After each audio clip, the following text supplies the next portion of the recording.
Nous sommes dans le centre de la Côte d'Ivoire, au pied de la plus grande basilique du monde.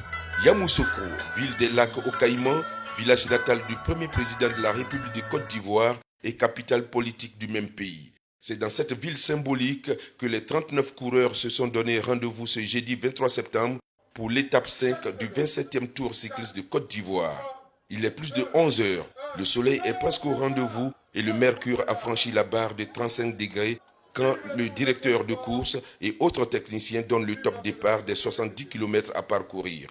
Après seulement quelques kilomètres de piste, Kwame Antoine Dossard 12 se lance dans un raid solitaire dévançant le reste du peloton sur environ 2 km. Mais il sera rattrapé et même dépassé par les autres concurrents. Dans la même foulée, Ouattara Sindou, Dossard 8, sociétaire de la SOA, tente à son tour une échappée. Il prend dès lors la tête du groupe pendant plusieurs dizaines de minutes avant de lâcher prise au bénéfice de Bado Elias de l'écurie ATS, porteur du Dossard 20. Alors qu'il était bien parti pour terminer en tête du peloton, manque de peau pour le sprinter des ATS, Bado Elias va crever une roue, ce qui l'oblige à lâcher prise. Nous sommes à moins de 3 km de la ligne d'arrivée. Rattrapé et dévancé par le peloton, la bataille pour la première place s'engage alors entre Sanogo Abou, Traoré Souleymane et Conté Bachirou.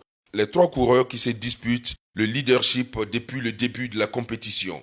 À environ 500 mètres de la ligne d'arrivée, le peloton se lance dans une course-poursuite qui va s'achever par une nouvelle victoire de Sanogo Abou qui, grâce à sa puissance, franchit le premier dans un ultime sprint final la ligne d'arrivée. Une 5e victoire sans embâche réalisée en 1 heure 53 minutes et 59 secondes. Cette victoire de Yamoussoukro, parce que c'est ici, tout a commencé. Aujourd'hui, on parle d'Abou, ça a commencé ici, c'est ici, on a commencé le vélo. Aujourd'hui, on arrive chez moi, je voulais gagner ce matin, j'ai dit à m'occuper de travail pour moi, je travaille pour moi dur. Ça arrive, je gagne ici, très content, cette victoire. Ici, très content aujourd'hui, ça me va droit au cœur. Très content de cette victoire de Yamoussoukro. Au terme de cette étape de Yamoussoukro, Sanogo Abou, le sociétaire de la Fédération ivoirienne de cyclisme, est talonné par Traoré Souleymane de la Société Omnisport de l'armée et Conté Bachirou de RCI. Au classement des maillots, le virtuel champion de Côte d'Ivoire demeure Sanogo Abou, qui conserve toujours le maillot Castelbir du leader depuis le début de la course. Par la même occasion, le sociétaire de la Fédération ivoirienne de cyclisme a également enfilé les tuniques Aymas du vainqueur d'étape et de la Banque populaire des meilleurs rushs.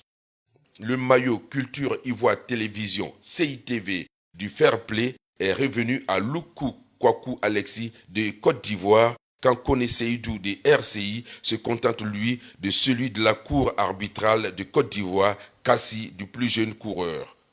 L'étape de Yamoussoukro qui s'est achevée sur une véritable note de fête populaire porte le double sceau de la Banque populaire et de la Kassi, deux structures qui œuvrent pour le bien-être des populations.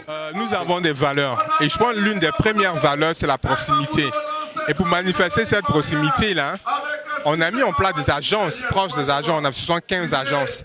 Donc il est important pour nous, avec la vocation de l'État, de permettre de donner une culture d'épargne et aussi, surtout le plus important, une culture de gestion de l'argent pour parler terre à terre. Quelqu'un qui ne sait pas gérer son argent, nous on vient pour l'aider à pouvoir mieux placer son argent et aussi lui dire que les prêts sont là, ce n'est pas pour l'endetter, mais c'est pour l'aider à pouvoir aussi se développer, à être épanoui, parce qu'il sera riche demain lorsqu'il sait utiliser les moyens que nous mettons à sa disposition. Bien, à notre niveau, tout se passe très très bien parce que nous avons commencé le tour depuis tout bas. Nous avons un agent qui est sur le tour et à chaque fois, il a pu rencontrer des opérateurs économiques qui ont été très très heureux, n'est-ce pas, de savoir que la Kassi existait et nous avons, comme je l'ai dit, de très très bons retours. Après donc Yamoussoukro, la caravane du Tour de Côte d'Ivoire met le cap sur Tabo ce vendredi 24 septembre pour une journée cycliste encore plus dense. CITV, la chaîne qui nous réconcilie avec la culture, la vraie.